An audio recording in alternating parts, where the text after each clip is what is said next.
Shalom Bapak Ibu Jemaat yang dikasihi Tuhan Yesus Kristus. Kembali bersama saya Tosca dalam program 3 Menit Bersama Tuhan. Kali ini kita sudah sampai dalam pembacaan firman Tuhan di dalam 2 Raja-Raja pasal yang ke-25. Saya garis bawahi pasal yang ke-25 ayat yang pertama, pasal 25 ayat pertama, dengan tema firman Tuhan pada pagi hari ini adalah jangan menunda pertobatan. Dalam banyak pemerintahan kita tahu bahwa pemimpin yang jahat itu seringkali dikudeta oleh rakyatnya sendiri.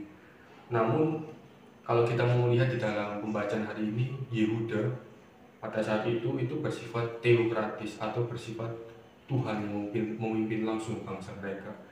Jadi raja-raja atau pemimpin yang jahat itu secara langsung mereka bertanggung jawab langsung kepada Tuhan pada saat itu. Jadi Tuhan yang berdaulat untuk menghukum mereka, para pemimpin yang jahat pada saat itu. Kalau kita mau melihat di dalam 2 Raja-Raja pasal 24 ayat yang ke-9, kita bisa melihat bahwa 2 raja terakhir dari Yehuda adalah raja-raja yang sangat-sangat jahat.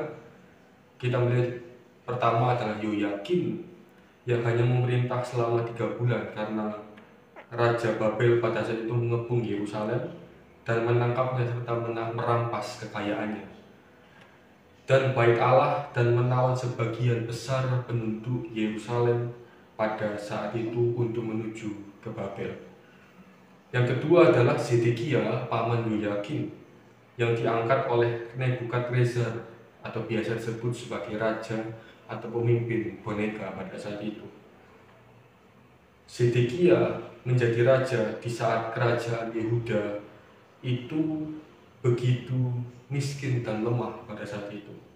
Jadi dalam kondisi demikian ia juga melakukan apa yang jahat di mata Allah, Bapak Ibu Jemaat.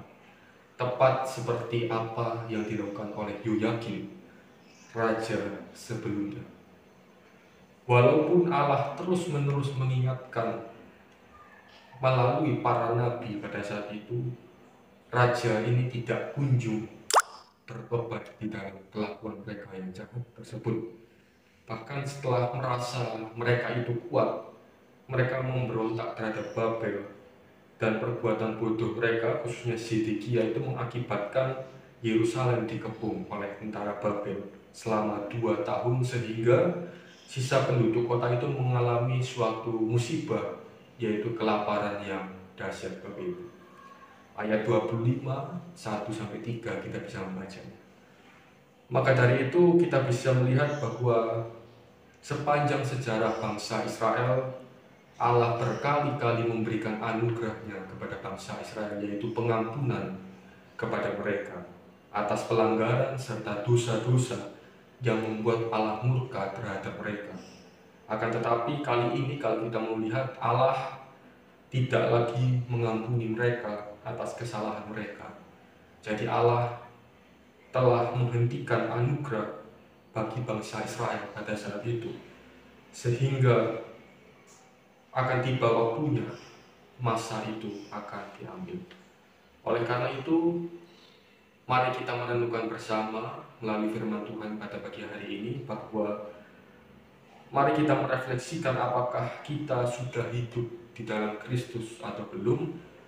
Kalau belum, mari kita bersama-sama bertobat akan kehidupan lama kita, akan dosa-dosa kita yang sering kira kita lakukan, yang seringkali melukai hati Tuhan. Bapak Ibu, jangan sia-siakan kasih karunia Tuhan, jangan sia-siakan kasih dan kesabaran Tuhan yang telah Tuhan anugerahkan kepada kita.